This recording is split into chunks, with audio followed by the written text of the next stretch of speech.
The Bode plot is a standardized way to illustrate the frequency response of an LTIC system. It actually consists of two plots. The first one illustrates the magnitude of the transfer function h of omega in dB as a function of omega. The second one illustrates the phase of h of j omega, again as a function of the frequency omega. The frequency axis is given in logarithmic scale in both plots. Let's assume that we want to plot the frequency response of a system h of j omega, for which for convenience we start with the transfer function h of s, from which we can obtain the frequency response by simply setting s equals j omega. As a first step, let's bring h of s into the pole zero form, where we have a constant, a zero, a pole at the origin, a pole on the real axis, and a complex conjugate pole pair, when we assume that the last term has two complex conjugates roots. The second step is to slightly reformulate the pole zero form, such that we get a slightly different constant, which is now the gain of the system. In order to get the magnitude of the frequency response h of omega, the magnitudes of the individual parts have to be multiplied or divided respectively. However, when applying the logarithm to the magnitude, rather than multiplying and dividing the individual terms, the logarithms of the individual terms are added or subtracted from one another respectively, which simplifies the calculations greatly. Hence, by choosing the logarithm of base 10 and multiplying the logarithm with 20 allows us to express the magnitude of h of j omega in dB, which is achieved by summing and subtracting the frequency response of the individual parts, also given in dB. When looking at the phase of h of omega, one can see that this is also made up by summing and subtracting the phases of the individual terms respectively. Hence, in order to draw the magnitude in dB and the phase of the frequency response of a complex LTIC system as a function of omega, one first has to know how to draw the frequency response, that is, the magnitude in dB, and the phase of individual or smaller and simpler subsystems first, and then combine them. For this, let's start with a constant, which we will just call capital K. The magnitude of K in dB is simply 20 times the logarithm of the absolute value of K. The phase angle of K is equal to 0 if K is positive, and equal to 100 or minus 180 degrees if K is negative. Hence, the Bode plot of a simple constant looks like this, where neither the magnitude in dB nor the angle of the constant depend on the frequency omega. Next, let's consider a pole or a zero at the origin. For a pole, the transfer function is 1 divided by s. Hence, we are interested in finding the frequency response of 1 over j omega. The magnitude in dB is given by 20 times the logarithm of the magnitude of 1 divided by j omega, which is equal to minus 20 times the logarithm of the magnitude of omega. For a zero which has a simple transfer function s and frequency response j omega, the magnitude in dB is simply 20 times the logarithm of the magnitude of omega. Since the Bode plot uses a logarithmic scale for the omega axis, we'll get a linear curve both for the pole and the zero, which both cross the 0 dB line, which is equivalent to 1 for omega equals 10 to the power of 0, which is equivalent to 1 as well. This is due to the fact that the logarithm of 1 is equal to 0. Since the logarithm of omega is multiplied with minus 20 or plus 20 respectively, the slope of the linear curves is minus 20 dB per 1 decade of omega, or plus 20 dB per 1 decade of omega respectively.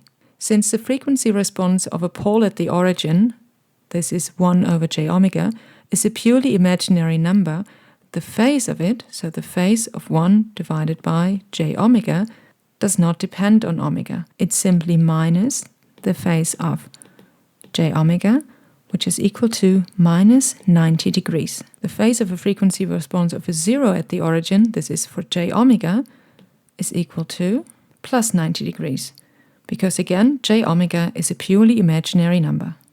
Plotting the phase angle for a pole or zero at the origin hence yields constant curves, which lie at minus 90 degrees for a pole and plus 90 degrees for a zero at the origin. Next, let's consider a first-order pole or zero, with which we mean a real-valued single pole or a real-valued single zero. The transfer function of a real-valued or first-order pole is equal to 1 divided by s over alpha plus 1, such that the frequency is given by 1 divided by j omega over alpha plus 1. The magnitude of this in dB is given by 20 times the logarithm of the magnitude of 1 over j omega alpha plus 1. This is equal to minus 20 times the logarithm of the magnitude of j omega over alpha plus 1. Since j omega divided by alpha plus 1 is a complex number in rectangular form, its magnitude or absolute value is given by the square root of the real part, in this case 1 squared, plus the imaginary part squared, in this case omega squared divided by alpha squared, such that 20 times the logarithm of the magnitude is equal to minus 20 times the logarithm of the square root. In order to approximate this, let's distinguish between two cases. For omega very small, this is tending to 0, the second term becomes very small and can be neglected. Hence, the magnitude is equal to minus 20 times the logarithm of 1, which is simply 0.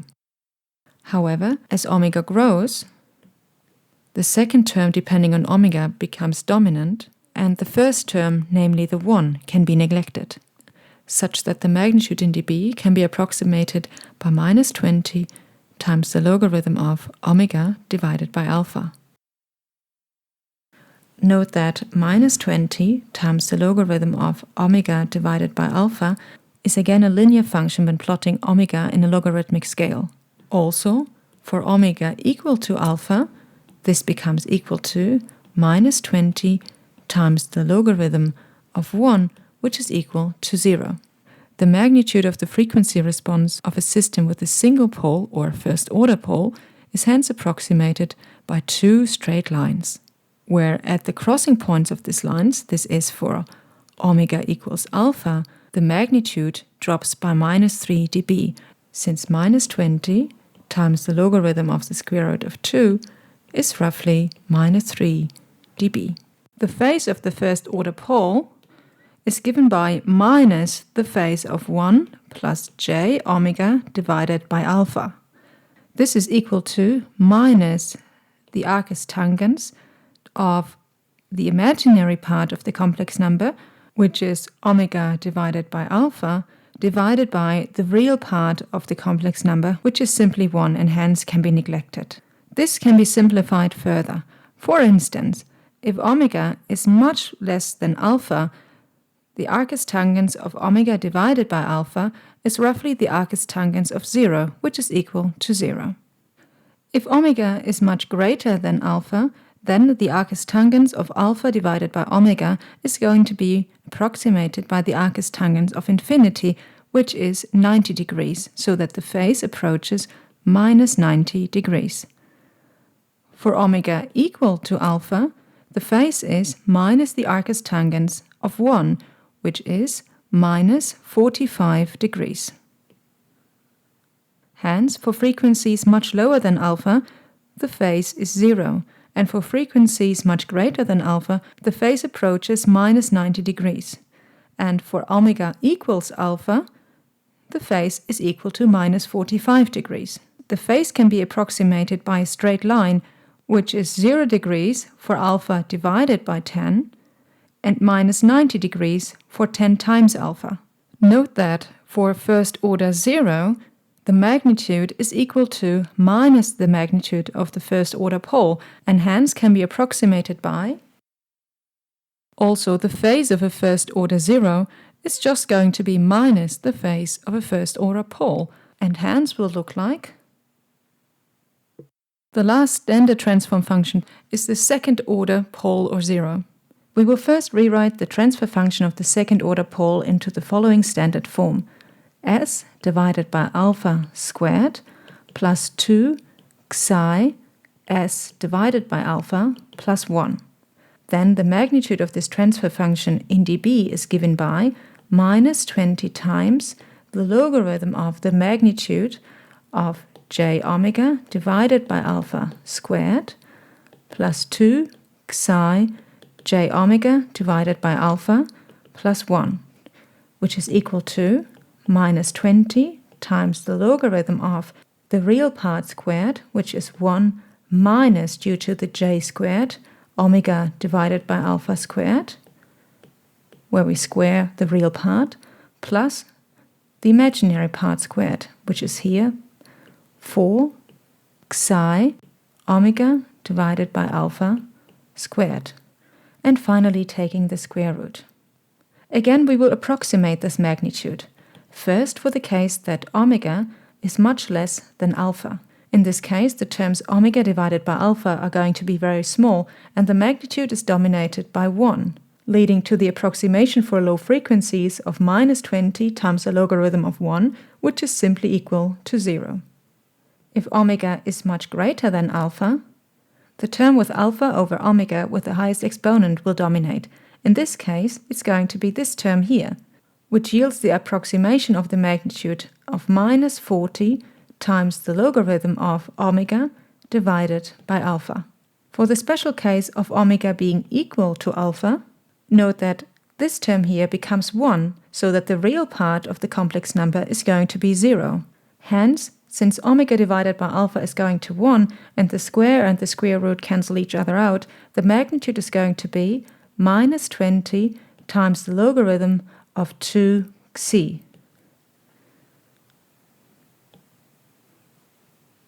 Plotting the magnitude as a function of omega shows the influence of xi. The magnitude is approximately 0 dB for low values of omega and decays with minus 40 dB per 1 decade of omega for omega much greater than alpha, but the magnitude for omega equals alpha greatly depends on the choice of xi. For instance, when choosing xi equal to 1, the poles are identical and real valued, for which we know that the magnitude drops by minus 3 dB for omega equals alpha, so that here the magnitude drops by minus 6 dB. However, as xi decreases, the peak for omega equals alpha increases. Hence, xi is also called the damping factor.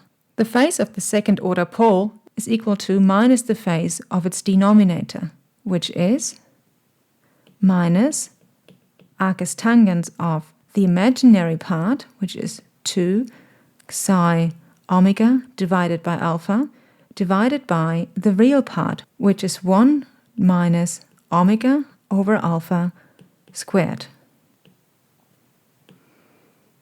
In case again omega is much smaller than alpha, the terms including omega divided by alpha are going to be really small and can be neglected, such that the phase is going to approximately minus arcus tangens of 0, which is equal to 0. However, as omega is much greater than alpha, the term omega over alpha squared will dominate, such that the phase will approach minus 180 degrees. For omega equal to alpha, omega over alpha is going to be 1, so that 1 minus omega divided by alpha is going to be 0, such that the phase is going to be minus arcus tangens of infinity, which is equal to minus 90 degrees. When plotting the phase as the function of omega, we see that for low frequencies, the phase is always 0, and for frequencies much greater than alpha, the phase always approaches minus 180 degrees. And for alpha equals omega, the phase is always equal to minus 90 degrees. However, how fast the phase changes from 0 to minus 180 degrees depends greatly on the choice of xi.